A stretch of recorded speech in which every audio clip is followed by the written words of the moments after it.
Hello and welcome to this episode of Just Interesting, episode 121, I believe. Alex, how are you? I'm good, thanks, Robin. Yeah, we're just chilling out between Just chilling, these seasons. This is neither 6 nor 7, or is it 5? Between 5 and 6. I think I can't remember I can't anymore. remember anymore now. Yeah, I think it's last season was 6. Yeah, so this is our not season finale, not season debut, just an in-between episode. And as a result, it won't be a full episode. As you noticed already, one of us is absent. Sadly, crime doesn't pay, and Martin hopefully will be returning for our grand debut of season 7, whenever that does happen. I wouldn't count on it though. Have Yeah, you it's seen just his not lawyer, possible. Robin? Seen his lawyer? No, I haven't. Didn't even know who Martin was. That's not good. He's the one. Well, I won't say the charges, but I mean you'll find out soon enough. I think I might know who you mean actually. Yeah. With Yeah. the hair. With all the hair, Yeah, that hair. guy, yeah. Typical Martin. No taste. Anyway, so because Martin's not here, with just the two of us, we won't be having a quiz, but we will have a riddle before we discuss the biggest broadcast interruptions in history. And by biggest, of course, that's we're applying some editorial hyperbole there. Some of the most significant ones we've chosen for you today. Stories, some of which are creepy, some of which are just interesting, all of which, hopefully, are educational. And before that, of course, before that, we will be discussing comments, your comments that you've made on previous videos, particularly on YouTube, because, of course, this is on YouTube. For all of you listening to us on a podcast platform of your choice, podcast episodes are normally broadcast live every week on YouTube. So do feel free to pop over to YouTube on a Monday night at 9 p.m. BST or GMT, depending on the time of year, to join us in the live chat. But today, it's just Alex and me. But before we get into comments, Alex, I have a riddle for you and for everyone listening at home. Okay. Are you ready? You prepared? It's a simple one. Don't worry. It's not an epic one. It's not one of my Anglo-Saxon It's a simple one. Yeah, it's a simple one. Anyone from the 1500s could get this. Alex, what is always in front of you but can't be seen? The future. Okay. Well, I mean, I shall reveal the answer at the end of the episode if anyone's interested. And that's definitely not the right answer. Continue to guess if you like. Let us know. Comment below if you're on YouTube, or just keep it in your head if you listen to us on a podcast platform of your choice. And speaking of which, lots Alex, of things are always in front of you but never seen. Oh, this is the beauty of these riddles, Alex. The simpler You're they get, choosing the one that I don't like. Frustrating they get. Oh dear. So Alex, any comments from the last week or older than that you'd like to respond to? I do have some comments, but before we jump into the comments, I did just want to say an extra special thank you to a few very special people, and that's our Patreon supporters, Robin. Oh gosh, yes. So I'd like to give an extra special thank you so much to our Patreon supporters who have continued to support the channel, and in particular, I want to give a very special shout out to Ahmed, Caleb Wilkerson, Henny Ruffle, James, Janie, John Baker, Kurt Jones, Nicholas Dill, Rashad Najjar, Safu One, Still Not Bitten, The Super Show Podcast, A Filthy Casual, The One and Only Peaswad, Emmett Tapia, Josh Chomatek, Simon Workman, and of course our YouTube superstar, Captain Wonky. Yeah. Thank you, one and all, for all of your support. And if you did want to support us on Patreon, then feel free to. We record little mini extra episodes of A Little More Interesting. If you still can't get enough of us, you'll also get access to our Discord server, as well as... no, that's about it, actually, isn't it? That's about it. But you can get credited just like those lovely people, those wonderful supporters on an episode. And the best thing about the A Little More Interesting, Alex, as well as some behind-the-scene tidbits that you occasionally get and special previews of our special videos, we often discuss things on A Little More Interesting that we don't discuss on the main podcast because YouTube won't let us. Like our favorite sex positions and exactly that kind of thing. Other things. Sometimes with demonstrations, if you're interested. So no promises. Now that's false advertising. That is actually that probably is litigious. But let's not go there. So back to comments, and thank you for thanking our wonderful Patreon supporters and YouTube members. Alex, any comments from the past couple of weeks that you'd like to respond to? I do have some comments, yeah, that I'd like to address. So first of all, I'd like to address Amy Licious's comment on last week's episode of the podcast. And at this point, we were discussing Hallmark Channel and some of their films. And the one that Martin brought up was A Gingerbread Romance. And she said, I've actually watched A Gingerbread Romance, so I'm interested to know, what did you think of it, Amy Licious? There was no review attached to this. So what do you think? Do you like it? But yeah, no, I mean, the Hallmark Channel in general, I think some of their movie titles are just incredible. And they have like a mysteries channel as well. So they have like, and they often theme them around baking or crosswords. Reason, yeah. There's like a series, I think, called Crossword Mysteries, A Clue to Die For, or something like that. Riddle me this. Yeah. I mean, when the titles are like that, it's kind of hard to resist watching them. Oh, there was one where I think it's called Riddle Me Dead, which I just think is, wow, that goes so hard. It doesn't. And I like comic books, and comic books are some of the dumbest titles you could ever hope for, but that was special. That's very special. They are good.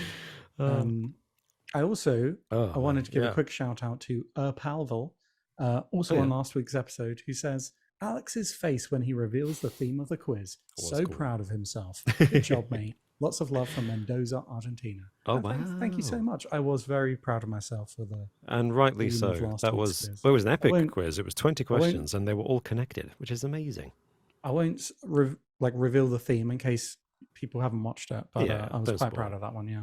Yeah, definitely worth checking out. Last week's episode, which was about the weirdest medical treatments in history. And it was a really good one. I really enjoyed that. I enjoyed that too, yeah. And hopefully everyone listening at home enjoyed it too. And in fact, Dan commented on that episode. My grandmother's old remedy for warts was to place a 50p under your pillow when you slept. Then it would be gone when you woke up. The 50p or the what? I like that. Oh, it's a joke. Nice. Right. That's a good one. I was confused then for a second. I was wondering where the 50p went. Yeah. I still believe in the tooth fairy, so yeah, that makes sense. Do you really? Oh, well, where else do you think the teeth go under your pillow, Robin? Where does the money come from? I mean, I do actually have questions about that now. And we should grill Martin on this because he has children, so he presumably faces this problem at some point.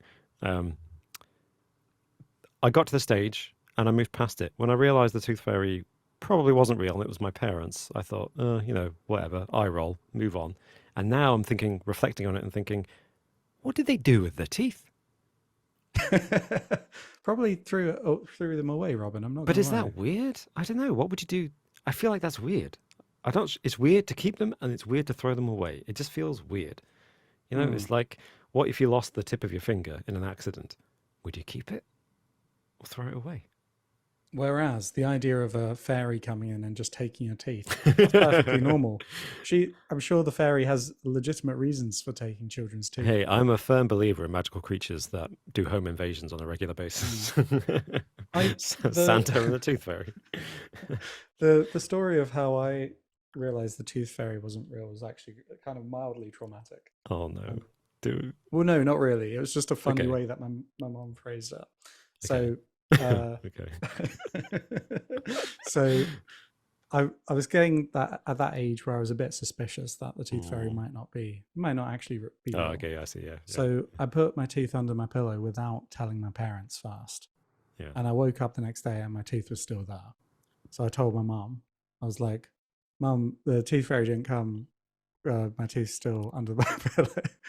And she turned to me and she said, Alex, I'm the tooth fairy. No. But like, why would you phrase it that way? Because initially I was like, we've done a terrible job.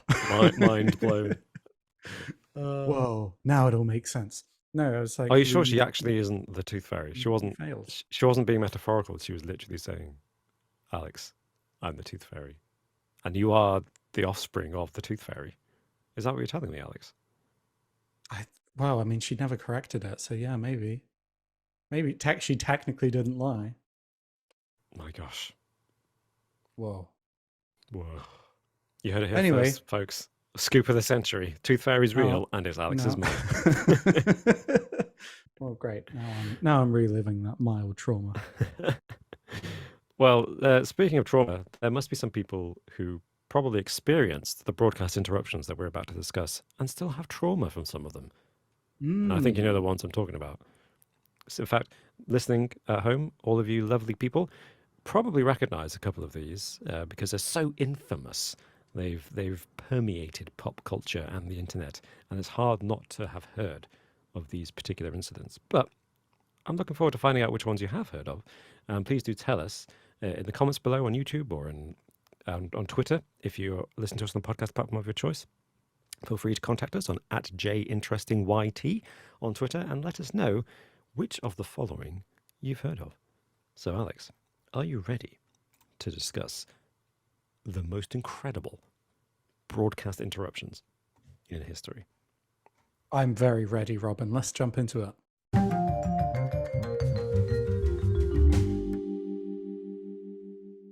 Well then, Alex, where to begin? Where to begin? Mm. Do you want to handle this chronologically, or shall we kind of? There's one famous one, I think. We could maybe begin with that. I think that would be a good one to start Yeah, with, wouldn't it? Let's yeah, talk about it, shall we? yeah. Let's Let's do that. address it right off the bat. It's the broadcast intrusion that everyone knows and loves. It's the Max Headroom incident. Whoop. So, for those of you who may not be aware, the Max Headroom debuted in April 1985 on Channel 4 in a British-made cyberpunk TV movie, Max Headroom: 20 Minutes into the Future, his origin story. So, he's a journalist fleeing enemies into a parking garage, crashing his motorcycle through the entrance barrier, reading Max Headroom 2.3 meters. So that's the start of it. So what a weird start to this character. Yeah. But Bit of anyway, comedy. Yeah. a bit of comedy. But anyway, that is kind of irrelevant. So the Max Headroom incident was when a broadcast interruption happened with people dressed as Max Headroom. And this took place on November 22nd, 1987, during the 9 o'clock news. Viewers across Chicago found their broadcast interrupted by a black screen, a wall of static sound, and the bizarre sight of someone dressed as this 80s fictional AI character, Max Headroom. Mm. The hijack was stopped after a few seconds, and the incident left sports anchor Dan Roan bemused, saying, "Well, if you're wondering what's happened, so am I." However, less than 3 hours later, the hacker did it again during an episode of Doctor Who. However, this time you could hear him speak. The hacker rambled on, making references to Headroom's endorsement of Coke, the series Clutch Cargo, and WGN anchor Chuck Swirsky, whom he called a frickin' liberal. And the camera feed then cut to show him exposing his buttocks, while an accomplice dressed as a French maid spanked him with a fly swatter. Imagine how confused you would be if that just popped up on your TV. You wouldn't know what to do. And it's during Doctor Who, which is a family show. Absolutely. And a very genteel, British family show as well. So the people watching that in Chicago, I imagine, would not be prepared for some freaky Max Headroom guy in some kind of dimly lit garage to appear on their screen, expose his buttocks, and get whipped by a maid. Yeah. And it's worth kind of thinking as well, I suppose, the Max Headroom mask back at this time, culturally, it was kind of the equivalent to, like the V for Vendetta Guy Fawkes masks today. It's kind of like an image of this kind of hacker culture at the time. It was kind of iconic with that crowd. Yeah, symbolic of a movement, an anti-authority movement. Yeah. What impressed me the most with this one, though, if you actually watch the video, is a lot of broadcast intrusions. They do it like, they don't go all out with it, They do the hack, the broadcast intrusion. That's all handled very well. But then it's like they don't know what to say when they get there. They just kind of make up some stuff. Whereas the Max Headroom incident, yes, I was impressed with their ingenuity and their set design.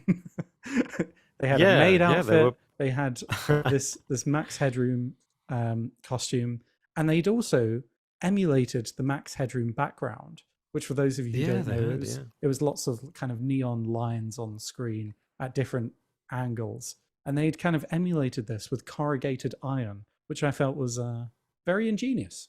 Ingenious. Yeah, yeah. Actually, they put a lot of planning and effort into this, and they succeeded as well. They managed to interrupt a TV broadcast to broadcast their own um, image on, as not all broadcast interruptions can do that. You know, sometimes they're much more limited sometimes, Yeah. as we'll discover. So yeah, you're right. That was actually really impressive. So yeah, I mean, it's worth saying that whilst this was just a prank, it's been over 3.5 decades. Nobody knows who hijacked this TV signal or why, and no culprits ever come forward. Um, and if they were caught, the hackers could have been fined up to $100,000 and spent a year in prison. Um, it's just like it's a very impressive prank because with the way that radio and TV was back in the day, you would have needed quite a good knowledge of electronics and some hefty equipment to pull this off. This Yeah, wasn't just anything absolutely. that anyone could have done. Um, yeah. Interestingly, in 2013, there was a Reddit user named Bowie Pogue who claimed to know the people responsible, although they refused to name them in order to respect their privacy. So, yeah, that's how. And I'm Ooh. saying that knowing that there's basically nothing to that story because that's how little evidence there is. There's so little leads that you just have to go by a Reddit comment. Um, yeah, Yeah, but they they could said be making that up. Yeah. they did claim though that they were 13 at the time of the hack. The people that did the Max Headroom incident, and they were trying to join a group of older hackers that had sprung up in this kind of 80s hacker culture that was going on at the time. Oh, really? Um, and 13, he one, said, 3. yeah, yeah, they were 13 years That's old apparently, according to this wow. person. Yeah. Um, and he said that there were two brothers in the group who he referred to as J and K who lived together 10 miles away from downtown Chicago, and it was them that carried out this hack. Um, Mm. yeah, J and K. JK. Joking. well, there we go. That sounds a bit sus. There's no evidence that anything that this Reddit user claimed was true, but I think it just kind of exemplifies how little we know who did this. It's one Yeah. of those things that's probably forever going to be a mystery unless anyone decides to come forward. And I think at this point, no. And even if they did, it's been so long that people would doubt them. I don't know what proof you Absolutely, could they would provide, need right, at this point, you know? bring out the corrugated iron and the Max Headroom mask. Maybe And some the French behind the maid scenes outfit. Yeah. maybe some behind the scenes footage you recorded on the time. I suppose they must have had a Um, camera in order to make the broadcast interruption, so they might have recorded it at the same time on the VHS. yeah, And that would be the proof, if they had that foresight. very true. I don't Very think we'll true. ever know. No, I don't think so. And I think it's more fun that way, to be honest. And I think, honestly, the fact that it's a mystery is probably what's made this one so iconic as the de facto broadcast intrusion. When you think of this topic, you think of the Max Headroom incident. Mm. So credit where credit's due. You know, they did Yeah, something memorable. And I think the fact that yeah, no one's ever come forward is kind of what makes it this ever enduring mystery, you know. absolutely. I think it's also endured because it's clearly a prank. It's not, it's creepy. It's absolutely creepy. Sinister. Yeah, yeah. No, totally. It's kind of stupid rather than sinister. And I think that Yeah. means it's fun to think about and to look at it and contemplate. Other things, you know, are a bit serious and aren't so fun to look at. For example, the one that I'd like to discuss was also in the 80s. The 80s is the, the golden era for this kind of thing. It's called the Solidarity Incident. Okay. And this happened in Poland, in Eastern Europe, September 1985, in the city of Torun, or Torun, I'm not sure how to pronounce it. And the evening broadcast of an episode of the series called Seven Come In, like a police procedural action drama, was Okay. interrupted by a written message superimposed on the episode. And the message was in Polish, but translated it said, "Enough price increases, lies, and repressions. Solidarity to ruin. It is our duty to boycott the election." With a logo of Solidarity, which was a political party. So that immediately made this political act. Now, this happened again a week later, this time interrupting the news. So a political protest messaging on state-run TV broadcasts on the TV sets of 120,000 people living in the town of Tur. Wow. As I said, the TV in Poland at this time was run by the state because the state in 1985 was communist. It was part of the Soviet Union, part of the Eastern Bloc. And as the message implies, there was an election coming up. And the official opposition party was called the Solidarity Party. But only people approved by the government, which was communist, could appear on the ballot papers in an election. Right, So okay. there weren't any candidates from the Solidarity Party, which is the official opposition party, on the ballot paper. I was wondering why the opposition party was calling to boycott the election. Yes. It's a bold strategy. Yeah, it seems a bit like self-defeatist, but in this case, that does make sense. Yeah. there was no alternative. And at this point in Polish elections, actually, they put British elections to shame. The government was used to a nearly 100% turnout in every previous election. So Wow. that's why this message was saying boycott the election, because the only way to protest if you can't vote for the opposition party is to not vote at all. Yeah, fair enough, I guess. Police were pretty clueless after the first broadcast, but they were prepared in case it happened again. So when the second broadcast happened, they were able to track down the people responsible. Now, they may have been tipped off because they turned up surprisingly quickly at the front door of the flat of a group of 4 astronomers from the University of Turin. Okay. And they were arrested straight away. And they They found just hit the play button, and then the police barged through the doors. I'm pretty guessing. much. It was pretty instantaneous. Wow.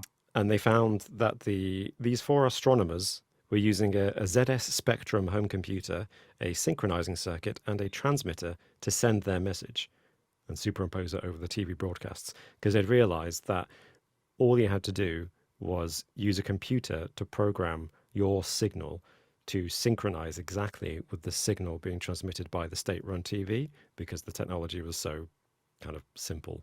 Yeah. And that's how they hacked it.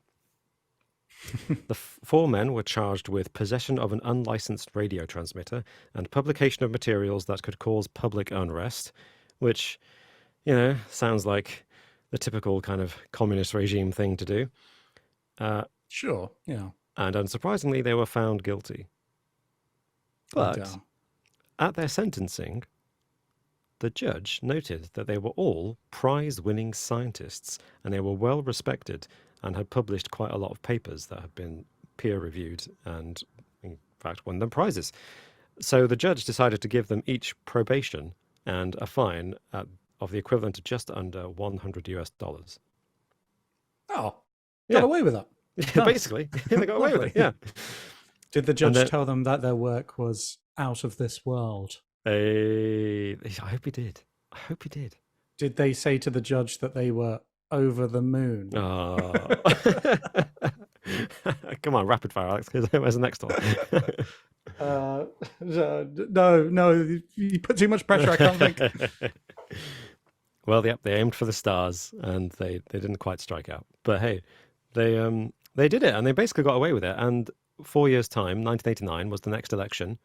The opposition party Solidarity was allowed to have candidates on the ballot paper, and there was a pretty decisive result, and led to the end of the communist regime in Poland. Fair enough. Did you say that was 1989? 1989, yeah.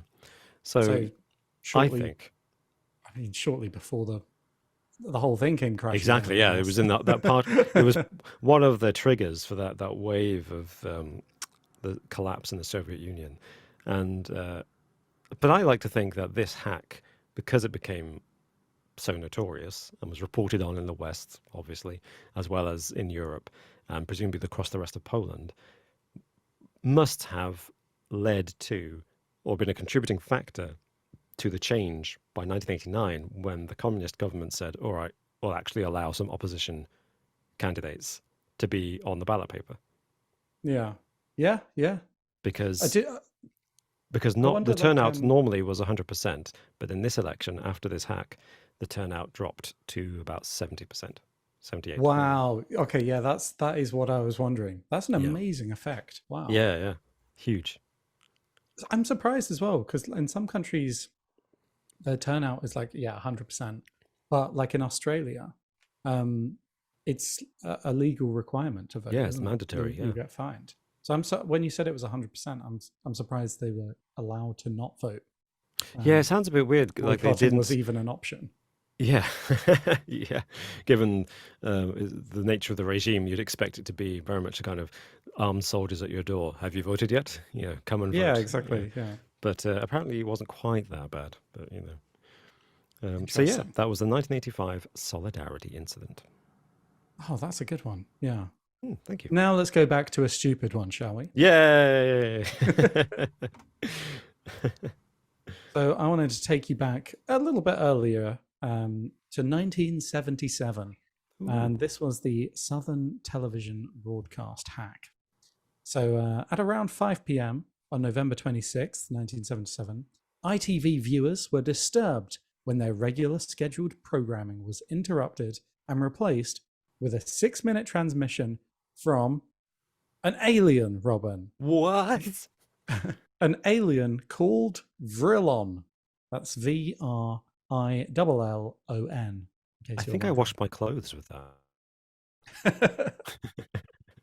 Vrillon gets rid of grime and lime. Sorry, yes, Vrillon. What did Vrillon say? Well, okay, so the news broadcast glitched out and the sounds of presenter Andrew Gardner were silenced and replaced by a distorted voice delivering a pretty remarkable message for almost 6 minutes. This went on for. Oh my gosh. But like that 6 minutes doesn't sound like a huge amount of time. But I mean, No, that would seem forever when you're in the moment. that's like longer than adverts go on for. Yeah. If that was today, interrupting your TV show, you'd be absolutely.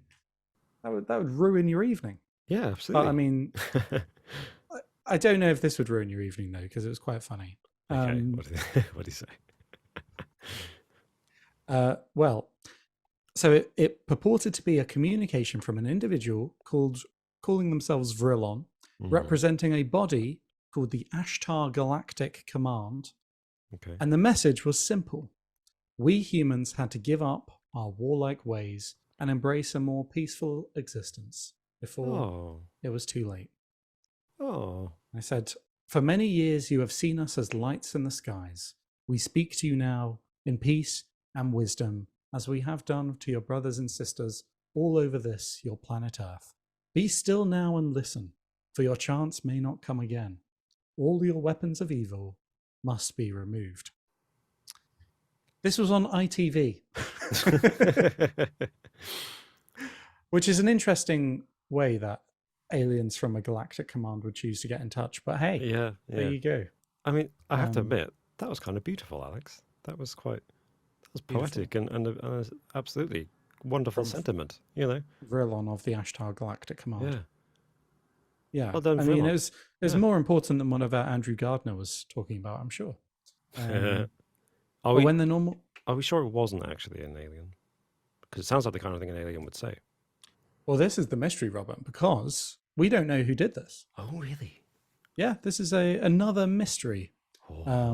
So it could well be real contact from an extraterrestrial who just chose at this moment in time to silence presenter Andrew Gardner and deliver this message on ITV.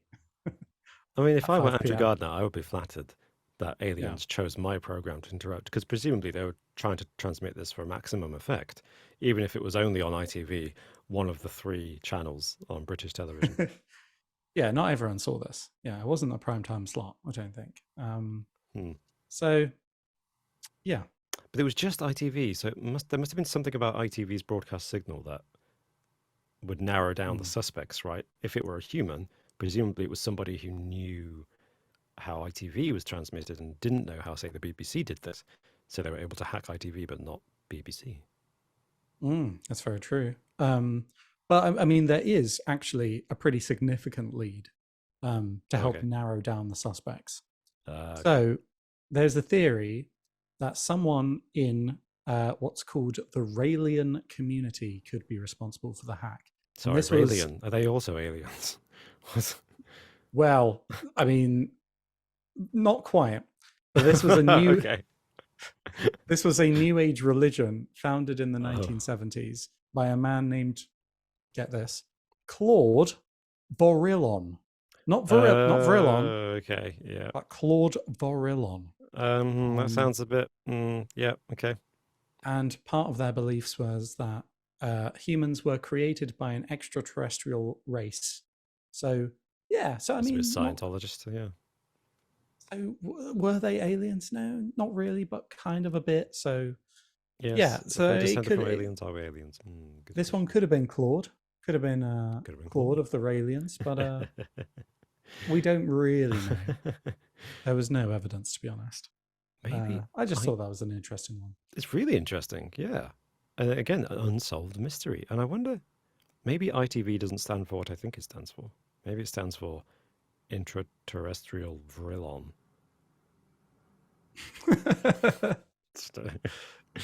I don't know. Quite possibly, yeah. And that's why Apple can't seem to sue them to claim the name.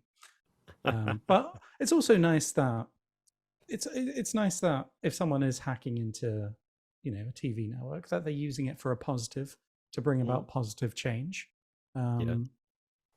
And I suppose maybe that could be a good segue onto another one that I thought would be worth Oh. mentioning, Oh yes, because please.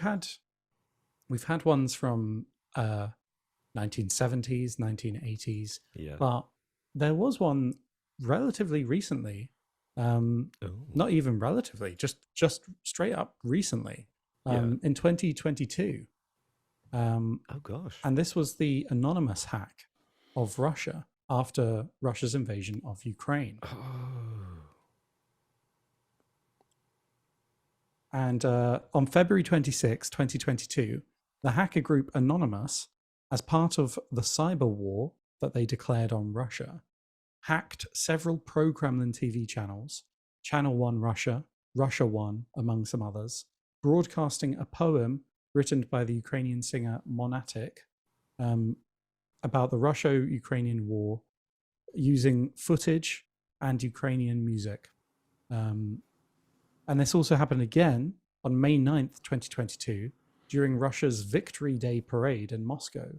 Russian TV listings were hacked to display information on Putin's war crimes and to promote the truth about Russia's invasion of Ukraine using various messages. Terrific. So the names, Good job. Yeah. yeah. So the names of every TV station was changed to "Blood is on your hands," and other phrases used in the TV listings included "Television and the government is lying, and your hands are covered in blood from the deaths of thousands of Ukrainians and their children." And somewhere in remote Siberia, a grumpy old man woke up and said, "Ah, my favorite program is on. Blood is Oh, on your no. hands." Yes. Oh, God. Oh, my God. Sorry. Sorry. And there was another one as well, really recently, yesterday, at the time of recording this. No, On seriously, that recent. June 5th, 2023, Russian radio stations in regions bordering Ukraine were hacked, broadcasting a fake radio address claiming to be from Putin, declaring martial law and a nationwide military mobilization, and for residents to evacuate deeper into Russia. And I suppose this could be part of the stories that we've seen recently about insurgents, I guess, attacking the Belgorod region. Yes, some Russian factions who want to destabilize and overthrow the government, but in a violent way. Yeah, it makes sense that that's something they would do. Interesting. At first, when you said that, they interrupted radio signals. I thought, ooh, it's Ukraine sending out some kind of propaganda message. But actually, that was kind of sinister. That was to pretend that Putin has declared martial law. Um, I guess, yeah. Well, I think it's definitely part of like the psychological warfare, isn't it? Because Mm, ultimately, I think part of the effort is to make the war come to Russia, if not in any kind of meaningful like invading way, but yes. to change the perspectives of Russian citizens to let them know that this isn't a special military operation. You are at war, you know.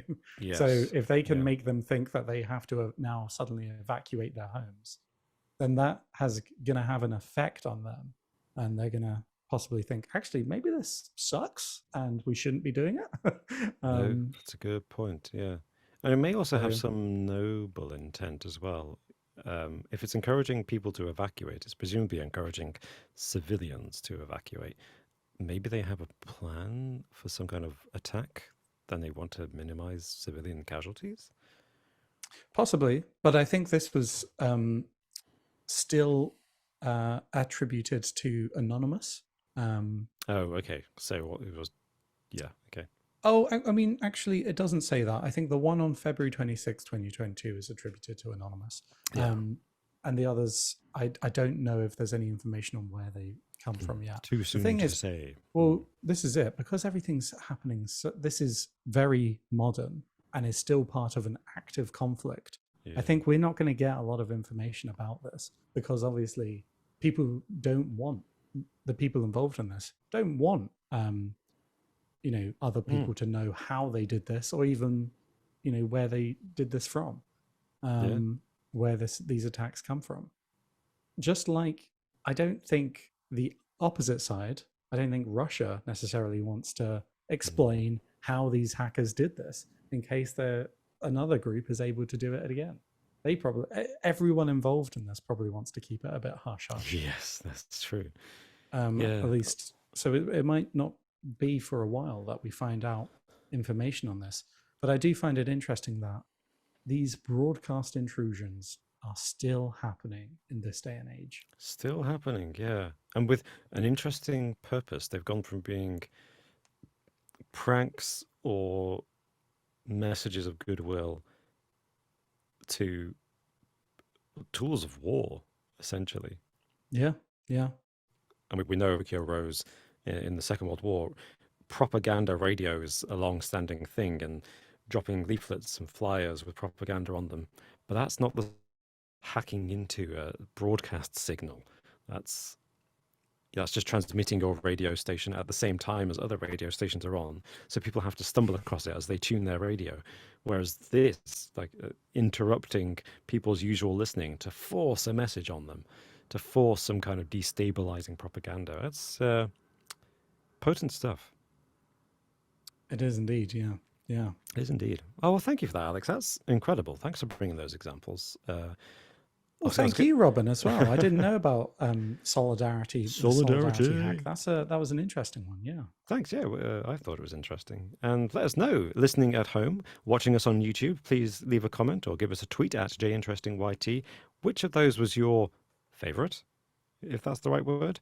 Which one were you most interested in? Or do you think has the most scope for further investigation? Please do let us know. Um, and speaking of letting you know, would you like the answer to the riddle? Oh yeah. What was it? It was whatever's in front of you but can never be seen.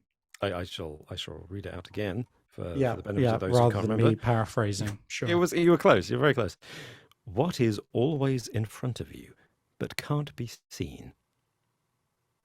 And Uh, you had a guess. I Do you guess want, do the you want another future. guess? Yeah. Do you want to make another guess? Oh, can I have a clue? No. Like narrowing it down. What is always in front of you but can never be seen? Uh, oh goodness. Uh, oh god, no, I don't know. Oh, I don't okay. I'll know. give you a clue. You don't need to make another guess because you got it with your first guess. Phew. it Okay. is. It is the future. Well done. I mean, Yes. I'm impressed. Genuinely, I don't think I would have got that. I think I would have heard that and thought, air or something daft like that, and I wouldn't have thought of the future. Um, so yeah, But air can be behind you, Robert. well, exactly. That's why it's wrong. But you thought of it. You're in the right headspace, mate. Well, thank You you for good that at these riddle. things. That was That was a good one. And I'm surprised. I'm impressed and surprised that it wasn't like an Anglo-Saxon riddle that you went for this week. Oh, you're welcome. I thought I almost did. I almost did, but I thought I wouldn't torture the audience or yourself with that. Nice. Um, Also, I guess it's maybe worth saying to people, whilst we're in this kind of interim space between seasons, what do you want to see us discuss? Any Yeah. particular ideas for topics? Let us know on the same Twitter link, JInterestingYT, or you can email us or message us personally, or just leave a comment on the YouTube. That Yeah. would work. That would work, yeah. Yeah. Or Plenty write of a review on the options. podcast platform that you listen to us on, if reviews are an option for you. Just let us know. Thank you again so much for listening to us, and a special thank you to all of our Patreon supporters and YouTube members who definitely keep this channel going and let us do exciting things like making little documentaries for your delectation and delight. And see you next time. Bye-bye. Bye.